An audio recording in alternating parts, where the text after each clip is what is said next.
Olá, esse é mais um vídeo da série Estudando o Evangelho segundo o Espiritismo. Sejam bem-vindos. Estamos estudando o capítulo Os Trabalhadores da Última Hora, capítulo 20 do Evangelho. Este é o último item desse capítulo, Instruções dos Espíritos, os Obreiros do Senhor. Vamos encerrar agora o capítulo 20, que fala sobre nós, espíritas, que somos os trabalhadores da última hora, nos ensina diversas lições importantes para o desempenho da nossa tarefa aqui na Terra, nesse sentido, no sentido de sermos trabalhadores da última hora. Então, esse último item corresponde ao subitem 5 do capítulo 20 e é composto por apenas 2 parágrafos com a instrução do Espírito de Verdade de 1862. Fechamos aqui com chave de ouro, O Espírito de Verdade falando diretamente aos obreiros do Senhor. O Espírito de Verdade esse que preside a instituição do Espiritismo aqui na Terra, como nós vemos no capítulo 6. Aqui mais uma instrução desse Espírito no Evangelho segundo o Espiritismo, que é, portanto, o responsável pelo Espiritismo na Terra. Estamos recebendo, portanto, instruções diretamente do Espírito que comanda, coordena a instituição do Espiritismo aqui em nosso planeta. Uma instrução, portanto, para ser bem estudada, refletida e meditada. Em resumo, a gente pode dizer que esse item termina o capítulo ensinando sobre a nossa posição de trabalhadores de Deus. Aqui aprendemos que o trabalho deve ser realizado com esforço de fraternidade e união entre os homens. Aprendemos também que o devotamento é mais uma característica essencial do trabalhador de Deus e que seus esforços são recompensados com a felicidade. Vamos traçar um pouquinho a ideia de continuidade, relembrando que o espírita é o trabalhador da última hora, que depois vimos qual é a sua missão e que ela se assenta na fé e na humildade em que ele se coloca para a realização da propagação da palavra, reformando a si mesmo em gestos e atitudes, pensamentos, emoções. Na sua auto-reforma, enquanto ele age no bem, ele propaga o Espiritismo. Agora, nessa instrução final, o Espírito de Verdade apresenta o devotamento como mais uma característica marcante para o desenvolvimento dessa tarefa, ao mesmo tempo em que ele apresenta sutilmente a felicidade como sendo a recompensa para o trabalhador de Deus. A gente vai ser capaz de identificar isso no texto.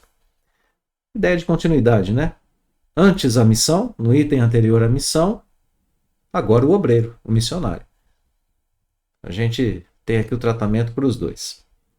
O estudo para os dois, Vamos ao texto, então, primeiro parágrafo do Espírito de Verdade, começa da seguinte forma: aproxima-se o tempo em que se cumprirão as coisas anunciadas para a transformação da humanidade.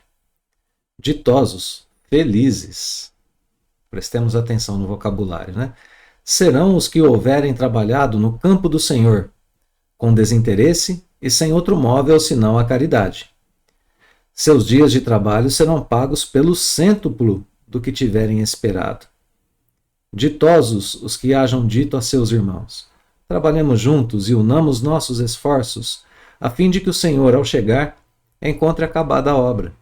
Porquanto o Senhor lhes dirá: vinde a mim, vós que sois bons servidores, vós que soubestes impor silêncio aos vossos ciúmes e às vossas discórdias, a fim de que daí não viesse dano para a obra.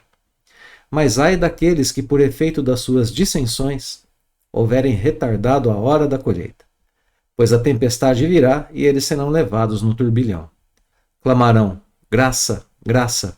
O Senhor, porém, lhes dirá: como implorais graças, vós que não tivestes piedade dos vossos irmãos, e que vos negastes a estender-lhe as mãos, e esmagastes o fraco em vez de o amparardes?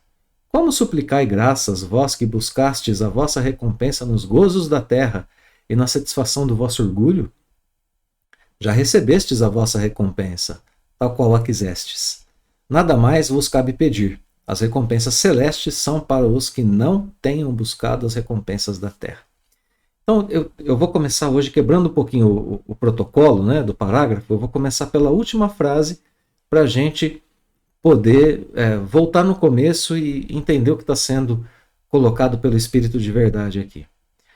As recompensas celestes são para os que não tenham buscado as recompensas da terra.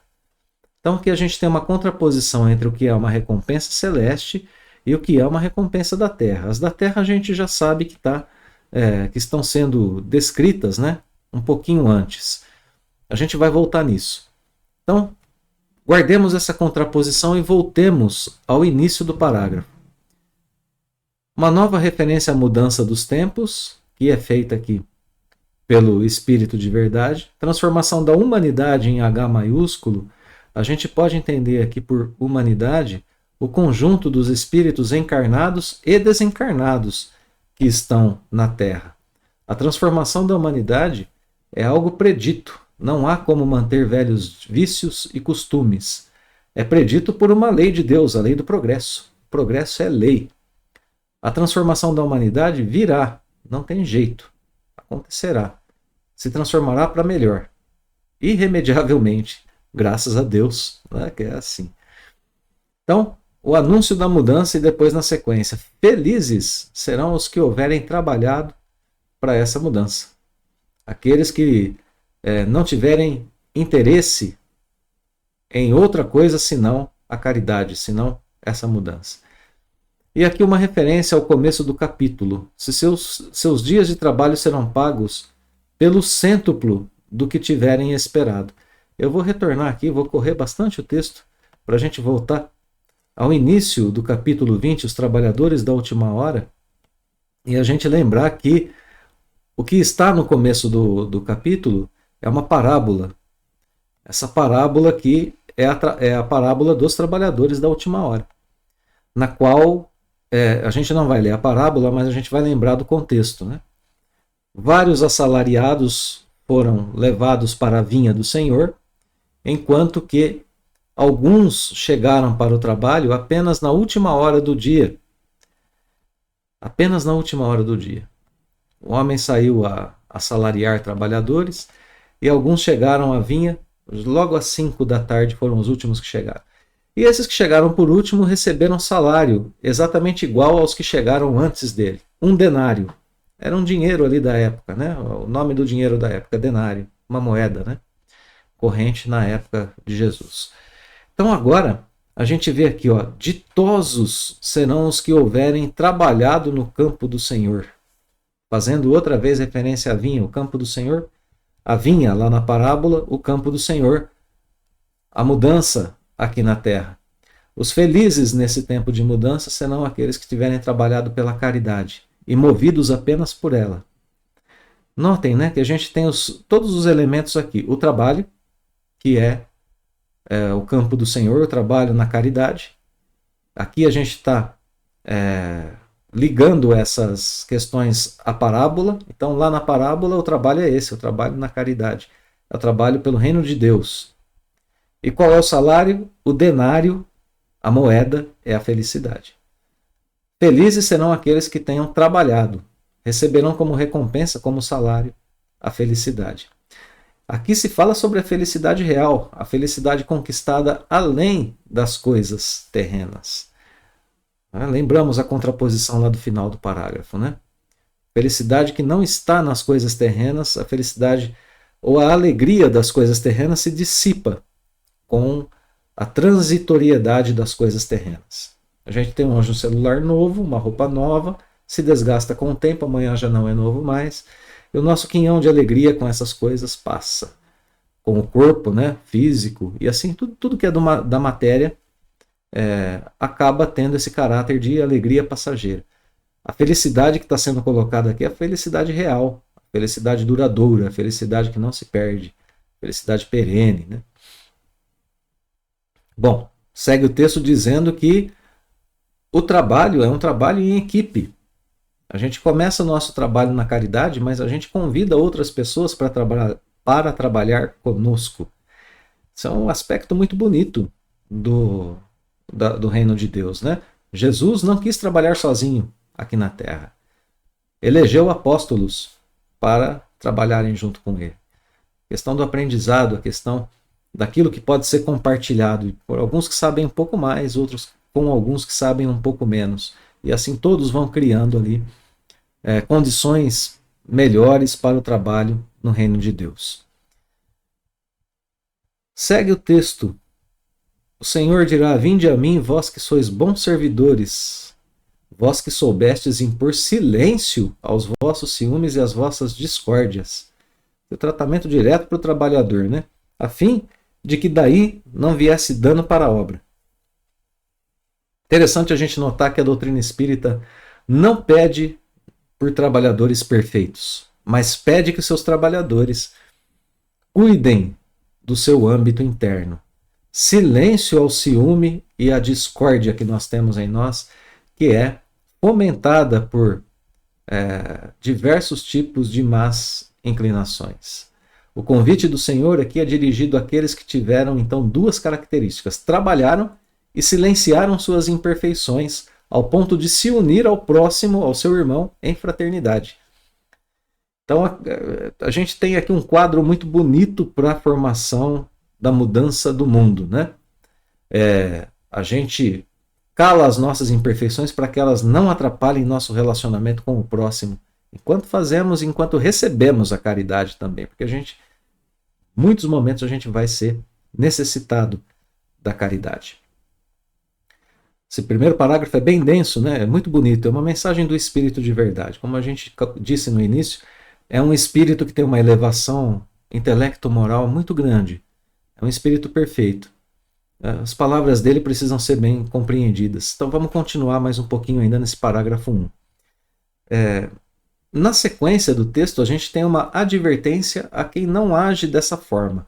A gente tem, então, na primeira parte, né, o modo correto de agir enquanto obreiros do Senhor, e depois uma advertência a quem não age assim. Ai daqueles que, por efeito de suas dissensões, houverem retardado a hora da colheita, pois a tempestade virá e eles serão levados no turbilhão. Para entendermos o turbilhão da tempestade, reflitamos. A gente tem uma atitude oposta sendo retratada. A pessoa não foi piedosa, não foi fraterna, esmagou o necessitado, buscou apenas gozos terrenos. Qual é a consequência disso?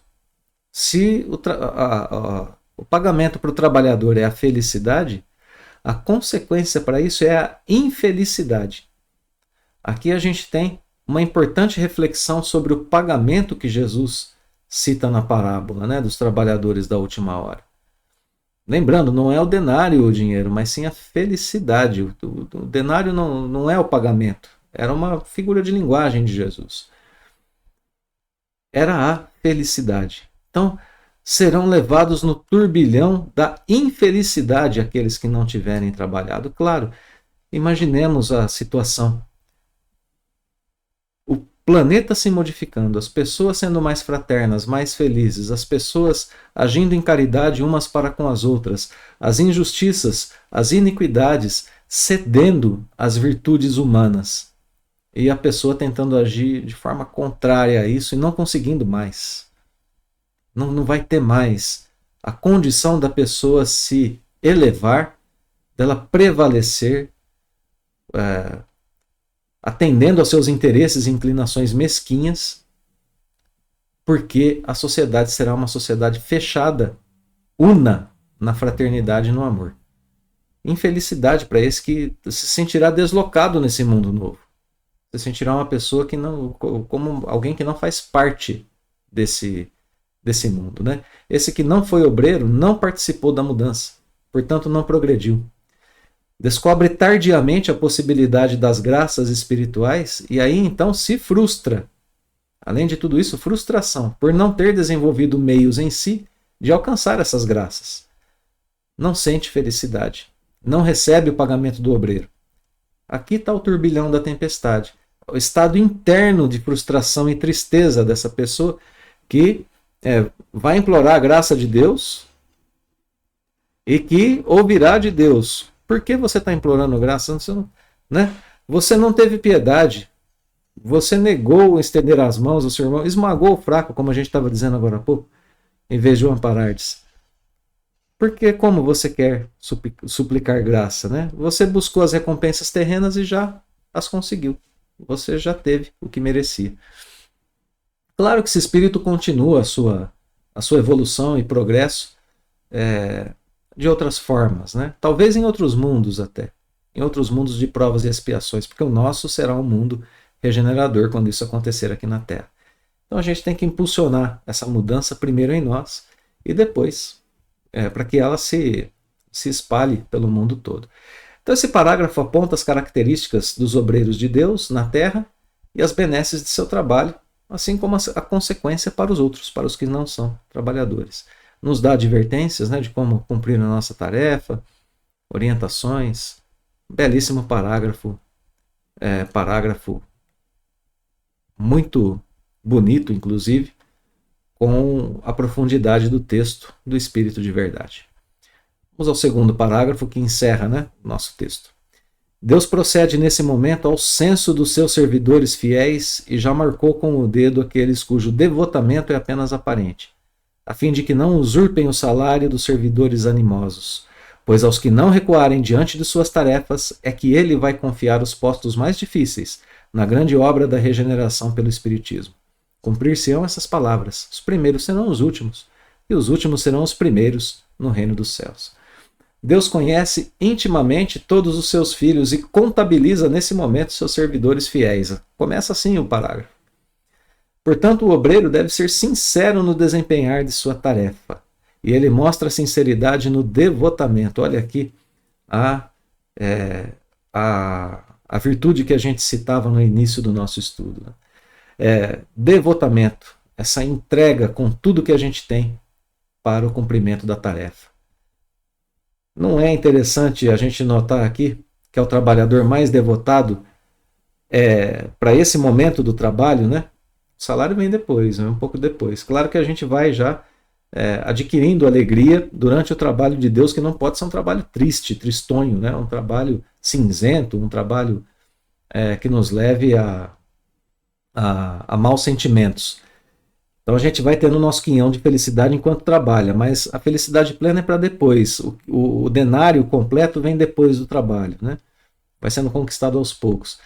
Então é muito interessante a gente notar aqui que ao trabalhador mais devotado é prometido os postos mais difíceis. Olha como que a gente às vezes se engana, né? A gente quer ser privilegiado dentro da obra de Deus, a gente não quer ter nenhum tipo de incômodo, de aflição, a gente não quer ter nenhum tipo de entrave, a gente quer que o trabalho flua de forma corrente. Olha aqui o que o Espírito de Verdade está nos dizendo. A esses trabalhadores que não recuam, a esses mais devotados, a esses mais fiéis, será dado o posto mais difícil. Então a gente precisa se preparar, porque quanto mais difícil a nossa missão, é porque mais condição a gente tem de cumpri-la. É porque mais proteção de Deus a gente tem, é porque mais confiança Deus depositou em nós para que a gente resolva essas dificuldades. A regeneração que o Espiritismo deve provocar contará com esses trabalhadores extremamente devotados nas mais duras tarefas, e eles serão felizes por trabalharem assim. A gente precisa lembrar disso. Então, assim, os últimos a receberem as alegrias terrenas serão os primeiros a receber a felicidade divina. É isso que Jesus quer dizer. Perdão, é isso que o Espírito de Verdade quer dizer com essa última frase, né? A recompensa divina pelo trabalho realizado na vinha de Deus é para os primeiros para os últimos que receberam as coisas da terra. Primeiro o devotamento, que se transforma em trabalho, depois a felicidade. Esse último parágrafo, então, relaciona a tarefa com o devotamento e ambos, tarefa e devotamento, com a felicidade futura, com a felicidade agora. Nós vamos terminar, então, o nosso estudo concluindo que trabalho na seara de Deus é o que vai de fato mudar o mundo, mudando primeiro a nós mesmos. Aqui nesse capítulo nós pudemos perceber que a ação humana será responsável por dias melhores. Claro que essa ação renovadora será apenas a ação dirigida pelas leis divinas. As nossas ações sendo dirigidas pelas leis divinas, pelas nossas convicções mais íntimas, pela nossa fé, pela nossa humildade, pela nossa caridade, como a gente viu no capítulo. Então, reforma íntima e caridade estão nas bases da mudança, estão nas bases da missão, nas bases da tarefa dos trabalhadores da última hora, esses que são obreiros do Senhor, nós espíritas que temos a missão maravilhosa, linda missão de provocar a mudança do nosso mundo, a transformação do nosso mundo em mundo de provas e expiações para mundo regenerador. E que na sequência possamos viver a alegria de estarmos em um mundo tanto mais feliz, com menos iniquidades, com menos injustiças e com pessoas mais fraternas e caridosas. Estejamos entre elas.